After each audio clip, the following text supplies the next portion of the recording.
ठंड में दो बेशर्म बहनें।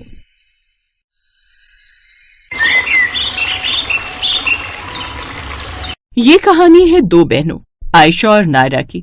दोनों बहनें एक दूसरे से जितना प्यार किया करती उतना ही उन दोनों के मन में एक दूसरे के खिलाफ नफरत थी, क्योंकि वो दोनों ही बहन सगी नहीं बल्कि सौतेली थी और उन दोनों बहनों के बीच में एक दूसरे से ज्यादा सुंदर दिखने की हमेशा होड़ लगी रहती थी।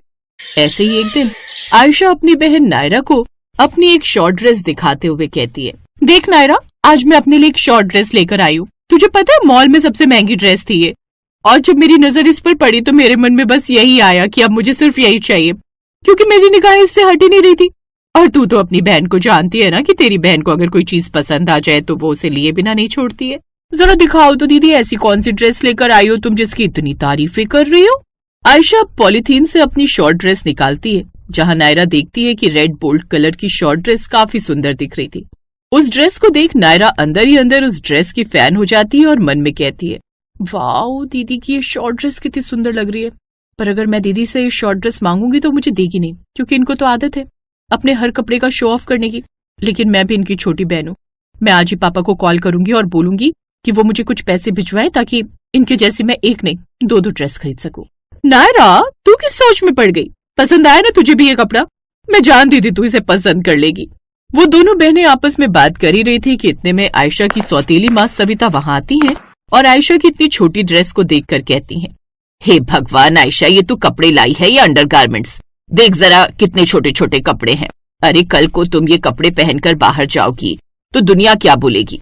अरे वो तो यही कहेगी ना कि आयशा की सौतेली माँ आयशा को कुछ पहनने के लिए नहीं देती, इसीलिए वो ऐसे कपड़े पहनकर निकल रही है। देख आयशा, तू इस कपड़े को पहनकर कहीं नहीं जाने वाली। आंटी प्लीज, आप मेरे पापा की दूसरी पत्नी है पर मेरी सगी माँ नहीं है। और रही मेरी कपड़ों की बात, तो आप मुझे कपड़ों के लिए कैसे रोक सकती हैं? अरे आपकी बेटी तो खुद बिगड़ी हुई है बेशर्म है। जब आप उससे कपड़ों के लिए नहीं रोकती तो आपका क्या हक बनता है मुझे रोकने का? वैसे भी आपकी अपनी बेटी नायरा क्या कम है? वो भी तो पूरे दिन सोशल मीडिया पर अपनी ऐसी तस्वीरें डालती रहती है। जब आप उसे नहीं रोकती तो मुझे ज्ञान क्यों दे रही है? मुझे ज्ञान देने से अच्छा है कि आप अपनी बेटी पर ध्यान दें, ओके?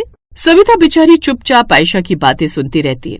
उसे पता है कि आयशा उसे कभी अपनी माँ नहीं मानेगी। सविता वहां से उदास होकर चली जाती है। दीदी, आपकी ड्रेस तो वाकई बहुत कमाल की है, पर क्या आपको सच में लगता है कि पापा आपको इस हाल में बाहर जाने देंगे? तो अपनी फिक्र कर नायरा, तुझे तो बस जलन हो रही है क्योंकि तेरे पास ऐसी कोई ड्रेस नहीं है। तुझे पता है इस ड्रेस की कीमत क्या है? और रही बात ठंड की, तो फैशन के सामने ये छोटी मोटी ठंड कुछ भी नहीं है। जब मैं पार्टी में पहुंचूंगी और सबकी नजरें मुझ पर होंगी तब तुझे समझ आएगा। आयशा का ये घमंड नायरा को बिल्कुल पसंद नहीं आता। वो सोचती है कि अगर वो चुप बैठ गई तो आयशा उसे हमेशा नीचा दिखाएगी। वो तुरंत अपने कमरे में जाती है और अपने फोन से अपने पापा को कॉल मिलाती है। हेलो पापा, कैसे हो आप? पापा, मुझे आपसे एक बहुत जरूरी बात करनी थी। आयशा दीदी ने अपने लिए बहुत महंगी और सुंदर ड्रेस खरीदी है। मुझे भी कॉलेज के एक इवेंट के लिए वैसी ड्रेस चाहिए। प्लीज पापा, मना मत करना, मुझे भी अपनी सहेलियों के सामने अच्छा दिखना है। नायरा की बात सुनते ही उसके पापा उसके अकाउंट में कुछ पैसे डाल देते हैं और तुरंत नायरा बाहर मॉल से ब्लैक शॉर्ट ड्रेस लेकर आती है। और जब वो रेडी होकर अपनी बहन के कमरे में जाती है तो आयशा कहती है, तू तो बड़ी जिद्दी निकली नायरा, पर तुझे नहीं पता कि तू क्या गलती कर रही है। बाहर कोहरा बढ़ रहा है और तू ऐसी ड्रेस पहन रही है। खैर मुझे क्या, अगर तुझे अपनी जान प्यारी नहीं है तो शौक से पहन। इस तरह दोनों बहनें अब तैयार होकर रात के 10 बजते ही पार्टी के लिए बाहर जाने लगती हैं कि तभी सविता उन्हें रोकते हुए कहती है, बच्चों मेरी बात मान लो, ये जिद छोड़ दो। बाहर बहुत ज्यादा ठंड है, कम से कम एक शॉल ही कंधे पर डाल लो। दुनिया क्या कहेगी कि कैसी माँ है जो अपनी बेटियों को ऐसी ठंड में भेज रही है। आंटी, हमने आपसे कहा था ना कि हमारे बीच में मत आइए, हमें अपनी चिंता खुद है। चल नायरा, हमें देर हो रही है। अब दोनों बहनें बाहर जाती हैं और जैसे ही वो घर से बाहर कदम रखती हैं, बर्फीली हवा का झोंका उनके शरीर से टकराता है। पर वो एक दूसरे को ये नहीं दिखाना चाहती कि उन्हें ठंड लग रही है। थोड़ी ठंड तो है पर अंदर जाकर सब ठीक हो जाएगा। हाँ दीदी, पार्टी तो हॉल के अंदर होगी ना, वहाँ तो हीटर लगे होंगे। दोनों बहनें जब पार्टी में पहुँचती हैं तो उन्हें ये पता चलता है कि पार्टी हॉल में नहीं बल्कि ओपन रिसोर्ट में हो रही है। दोनों बहनों की ठंड से हालत खराब हो रही थी, पर वो दोनों एक दूसरे को जताना नहीं चाहती थी। सभी लोग आयशा और नायरा को ही देख रहे थे, जिसे देख नायरा, सब हमें ही देख रहे हैं। मैंने कहा था ना कि हम ही सबका ध्यान खींचेंगे। हाँ दीदी, पर मुझे लग रहा है कि मेरे पैर सुन्न हो रहे हैं। ये हवा तो बिल्कुल बर्फ जैसी है। दोनों बहनें अपनी बेशर्मी पर अड़ी रहती हैं और बिना किसी गर्म कपड़े के वहाँ घूमती रहती हैं। कुछ लड़के उनके पास आते हैं और उनकी तारीफ करते हैं। आयशा और नायरा को बहुत खुशी होती है, लेकिन अंदर ही अंदर उनकी हालत खराब हो रही होती है। नायरा, मुझे बहुत ज्यादा ठंड लग रही है, मेरे हाथ पैर नीले पड़ रहे हैं। दीदी, मेरा भी यही हाल है, मुझे चक्कर से आ रहे, पर अगर अभी हम यहाँ से गए तो सब हमारा मजाक उड़ाएंगे। लोग कहेंगे कि बड़ी फैशन वाली बन रही थी और ठंड नहीं झेल पाई। बाहर में जाए लोग। नायरा, तेरी तबीयत खराब हो रही है, देख तेरा चेहरा कितना सफेद पड़ गया है। आयशा को अब अपनी बहन की चिंता सताने लगती है। उसे ये एहसास होता है कि फैशन और एक दूसरे को नीचा दिखाने के चक्कर में उन्होंने बहुत बड़ी बेवकूफी कर दी है। वो तुरंत अपनी सहेली से उसका बड़ा जैकेट मांगती है और नायरा को लपेट देती है। चलो नायरा, हम घर जा रहे हैं। चलिए दीदी, अब ये सर्दी बर्दाश्त के बाहर है। आयशा अपनी बहन को सहारा देते हुए अपनी कार तक पहुंचती है और कार में बिठाकर वो कार का एसी तेज कर देती है और कार चलाती है। वो घर पहुंचती है और दरवाजा खोलते ही सीधे हीटर के पास जाकर बैठ जाती है। उन दोनों को इस तरह ठंड से कपकपाते देख वो उन दोनों के लिए गर्म दूध लेकर आती है और बोलती है, मैंने मना किया था ना, पर तुम दोनों को तो अपनी सुंदरता और फैशन दिखाना था। अब देखो क्या हाल बना लिया है अपना। सॉरी मम्मी, सच में आज हमें अपनी गलती का एहसास हो गया है। फैशन जरूरी है पर सेहत से बढ़कर नहीं। और नायरा, मुझे माफ कर दे, मैंने तुझे इस कंपटीशन में खींचा था। नहीं दीदी, गलती मेरी भी थी। मैं आपसे आगे निकलने के चक्कर में ये भूल गई कि आप मेरी बड़ी बहन हो। अब से हम ऐसी बेवकूफी कभी नहीं करेंगे। सविता आयशा के मुंह से पहली बार मम्मी सुनकर बहुत खुश थी। इसके बाद सविता दोनों के सिर पर हाथ फेरती है। उस रात की कड़ाके की ठंड ने उन दोनों सौतेली बहनों के बीच की नफरत और मुकाबले की भावना को हमेशा के लिए खत्म कर दिया। अब वे दोनों एक दूसरे की सबसे अच्छी दोस्त बन गई थी और फैसला किया कि वो अब अपनी माँ की बात हमेशा मानेंगी।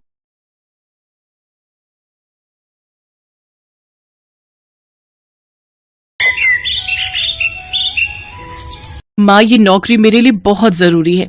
अगर उन होटल वालों को मेरा काम पसंद आ गया तो मेरी पगार और बढ़ जाएगी। बहुत मुश्किल से तो मुझे ये नौकरी मिली है। अब तुम ऐसे घबरा कर भेजोगी तो वहां इतनी दूर अनजाने शहर में अनजानी जगह पर मेरा बिल्कुल भी मन नहीं लगेगा।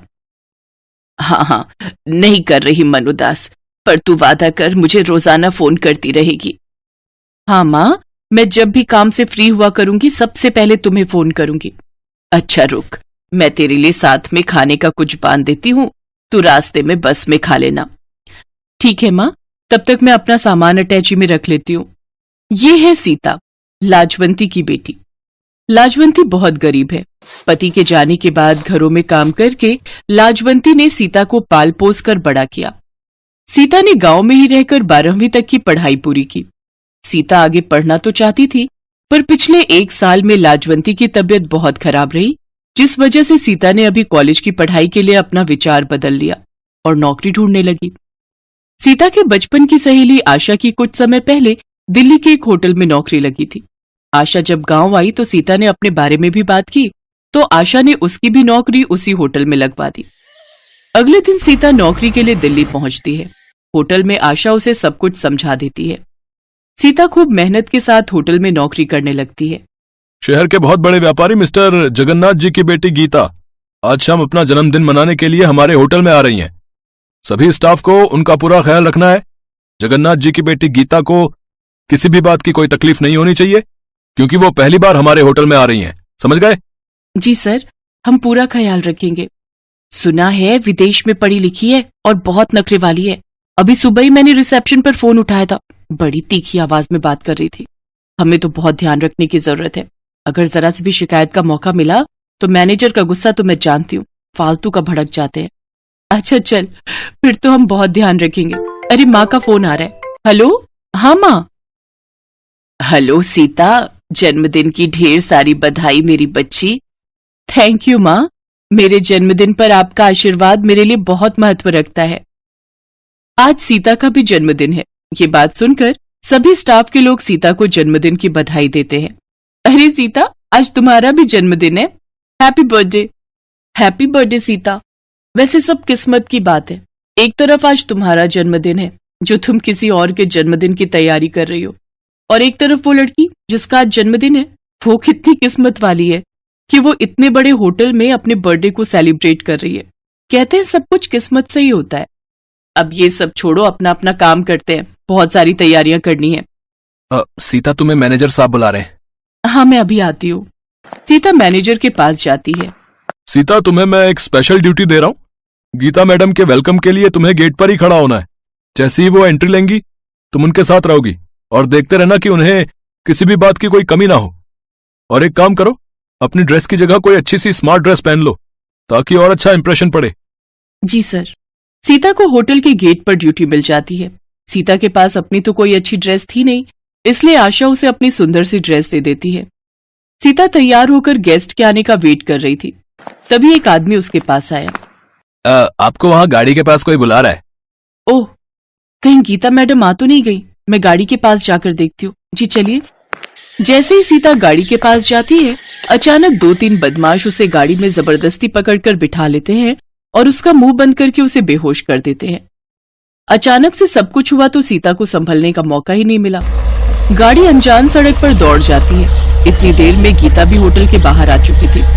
सब लोग गीता को देखकर हैरान रह जाते हैं। गीता बिल्कुल सीता की शक्ल की थी। अरे सीता, तू यहाँ क्या कर रही है? तू इस गाड़ी में क्यों बैठी है?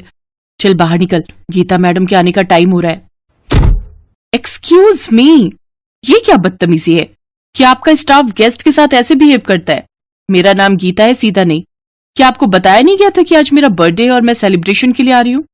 गीता, ये कैसे हो सकता है? तुम तो सीता हो।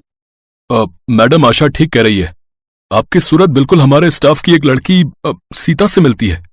गीता ये सब सुनकर हैरान रह जाती है। मैं अभी सीता को बुलाती हूँ, वो अभी गेट पर ड्यूटी दे रही थी। तभी एक लड़का भागा हुआ आता है। सर सर सर, सीता को कुछ लोग एक कार में पकड़ कर ले गए। सीता बेहोश थी, मैं पीछे भागा पर कार आगे निकल चुकी थी। वो जरूर कोई बदमाश लोग हैं सर। गीता घबरा चुकी थी। उसने अपने पापा के मोबाइल पर फोन किया और सारी बात बताई। गीता के मम्मी पापा भी वहां पहुंच गए। मैनेजर के पास सीता की माँ का मोबाइल फोन नंबर था। सीता की माँ को जब सारी बात पता चलती है तो वो फौरन बस पकड़कर दिल्ली आ जाती है। अचानक सब पलट जाता है। अरे लाजवंती, तुम? और यहाँ इतने सालों बाद तुझे देख रही हूँ। तू कहाँ गायब हो गई थी? मुझे माफ कर दो मेम साहब, मुझसे बहुत बड़ी भूल हो गई। सीता आपकी बेटी है, गीता की जुड़वा बहन। उस रात आपने एक नहीं 2 बेटियों को जन्म दिया था। मेरे मन में लालच आ गया था। मेरी औलाद नहीं थी, इसलिए मैंने आपकी एक बच्ची चुरा ली और अपने साथ गांव ले गई। पर मुझे नहीं पता था कि आज मेरी गलती की सजा मेरी सीता को मिलेगी। मेरी जुड़वा बहन सीता, माँ पापा सीता को बचा लो। मैं जानता हूं ये सब किसका काम है। मुझे लगता है अशोक ने सीता को गीता समझ लिया और मुझसे बदला लेने के लिए वो गीता को अगवा करना चाहता था। चिंता मत करो, वो ज्यादा दूर नहीं गया होगा। हम उसे पुलिस की सहायता से पकड़ लेंगे। गीता के पिता मिस्टर जगन्नाथ ने पुलिस को खबर दी और कुछ ही घंटे में पुलिस अशोक को पकड़ लेती है। सीता सही सलामत मिल जाती है। जब सीता को सच्चाई पता चलती है कि गीता उसकी जुड़वा बहन है और उसके असली माता पिता मिस्टर जगन्नाथ और ममता है, तो वो बहुत रोती है। मेरी बच्ची सीता, इतने सालों तक तू हमसे दूर रही। सीता, हमारी बच्ची। मेरी बहन सीता, तू इतने साल मुझसे दूर रही। मैं भी आप सबको पाकर बहुत खुश हूँ।